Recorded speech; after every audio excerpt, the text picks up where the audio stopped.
Welcome to week 4 of the Career Essentials course. I hope everyone is getting caught up and is staying warm in this awful weather that we are having. So let's get on with what your assignments are going to be for this week. If we go to the home page and you go to Continuous Improvement, you are going to scroll on down. Last week we did the Class 3 assignments, and we're going to start right here on Class 4. Customer Service Role Play. Again, take note of the time on the right-hand side that you're expected to spend on this. I don't want you to spend a whole lot less than that, but I also don't want you to spend a whole lot more than that.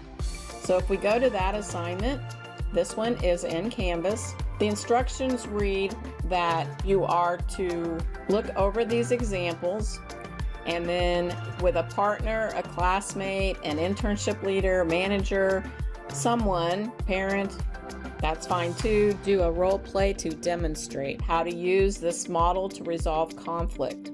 For each scenario below, choose your roles and talk through the situation. Script out your conversation on paper, or you can record a video of you doing the role play, whichever is easiest for you. At the end of the role play, give each other feedback on how well you were able to use the model above to work through the conflict. And then you are to upload your either written information or your videos. Make sure if you do 2 videos that you load them up at the same time. If you load one and then load another one, it will overwrite the first one. So here are the 2 scenarios. I'm not going to read through them. You're capable of doing that. Again, as far as due dates go, this is set to be due a week from today, but you still have an additional week after that before it actually closes. So try to get it done by the due date, and then in worst case scenario, make sure you have it done by February 26th at 11:59, because otherwise it will close. So now I'm going to go back and look at the next assignment, your career interview. This one is a 30-minute activity. If we go to the assignment submission, so here you're going to start building a professional development plan for interviewing an expert in your field. You can interview an instructor. Maybe you have a job that you work with someone who's an expert in your field, or maybe a parent, again, whomever you can come up with that is an expert in your field of interest. And you're going to record their responses to these questions and information. First, you want to make sure you list the name and position of the person you are interviewing. Your interview questions. Here are some examples. These are not the ones you have to use, but you need to have at least 5 questions that you ask them. So make sure that you do that. And then again, you could also videotape this if you would prefer, or you can do it in writing and submit it. Again, the same due dates as the prior assignments. So now we'll go back to the next assignment. This one is your career path, and it is worth 15 points. Reflection is an important part of continuous improvement. You need to self-reflect and assess some of your past training and experience that can be applied to your future career goal path and goals.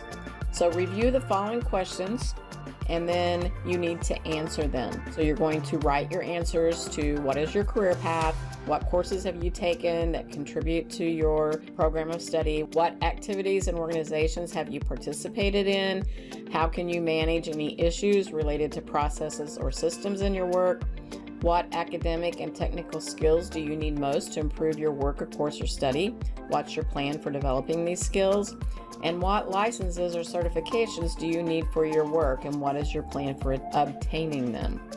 If you're not familiar with this, you need to look to see what kind of licenses and certifications are needed for your type of work. So now we'll go back to previous page. The next one is called your progress interview. In this one, you're going to practice interviewing skills, and you're going to read about these different positions and people and what their level of experience is. And then you're going to write down 2 questions for each one of these people that you might ask them in relationship to their jobs. When you get done, you should have 2 questions for each of the employees for a total of 12 questions. And again, you will submit this as a file upload. The next one is standout portfolios. First of all, if you're not sure what a portfolio is, a career portfolio goes beyond your resume and cover letter. It's used to show a prospective employer your work experiences, skills, accomplishments, and more. Portfolios include information about who you are and examples of your work and achievements. A portfolio is very easy for someone who is in drafting or in some kind of a graphic arts field, in those types of areas. Those of you that are in like HVAC, there's really kind of not a lot of pictures per se that you could take of your work, but there are things that you can put in there. You can show yourself doing work at school on projects. If you have a job, show yourself working in the job with your uniform on. And other things you can put in there are certifications that you receive. A lot of the programs here at OTC, you get certifications, so you can put those in there. Letters of recommendation. It's really important to have letters of recommendation when you apply for jobs. I don't care what kind of job it is, it always looks good to have somebody do that. If you have an instructor that you are comfortable with and you feel like they would give you a good letter of recommendation, you might want to talk to them before you leave OTC or you leave high school and get a letter of recommendation. That way when you are applying for jobs, and it doesn't have to even be a job in your field, it always looks good to have that. You can put your transcripts in there if that's relevant. Any kind of volunteer experiences. If you volunteer for Habitat for Humanity, put some pictures in there of you doing that, showing that you're doing that sort of thing. If you have worked somewhere before and you've had an employee evaluation, things like that are really good things to put into your portfolio. This particular assignment, we're going to start working on your capstone, which is the final part of this class. So this is where you need to start researching about portfolios in your field, what's good to put in there. You might find some examples of portfolios on the internet. Bookmark them in your browser so that you can go back to them. Decide what kind of a portfolio it's going to be. You can do a paper portfolio, or you can do electronic portfolio, or you can do both. Start building your portfolio. And here are some websites that you can go to that might give you some good direction. When you've completed the steps, make sure you keep a record of all of this. Like I said, bookmark it, print it, whatever you need to do. And then at this point, you're not going to submit any of that for your portfolio, but I want you to write a synopsis of your research and plan for your portfolio through the text entry in this assignment. Only needs to be about a paragraph. I want you to tell me what kind of portfolios you found are relevant to your type of work and what you plan to do for your portfolio and what you might put into that portfolio. After completing these assignments, you are ready for the post-test. The post-test will be done on My Career Essentials. You do not have to have the Proctor login for that. You'll be able to advance to the next unit experience after you achieve a minimum score of 80% on the post-test. Complete all other e-modules in this experience, submit the unit uploads, and complete the unit evaluation. We'll take a look at that here in a second. If you don't get an 80% on the first try, you can take it as many times as you want until you get the 80%. So let's take a look on My Career Essentials.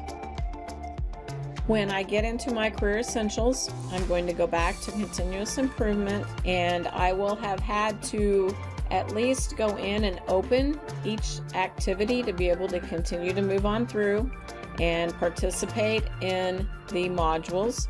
The last one will be the post-test, and once you get an 80% on that, then you will be able to continue on.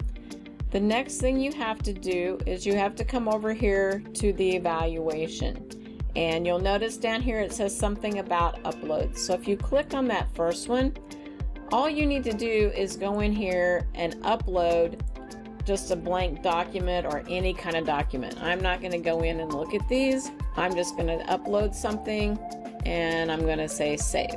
And then it will eventually let me get through all of these. There will be 4 of the documents that if you look over here, the replace stays a dark blue instead of the light blue. And over here it says pending approval. And I have to approve these before you can proceed on. So once you have uploaded everything that you can through the whole bottom L capstone artifact standout portfolios, send me an email and I will go in and approve these, and then you should be able to finish up the evaluation and receive your badge. So that is the assignments for today. Next week we will start into the next experience.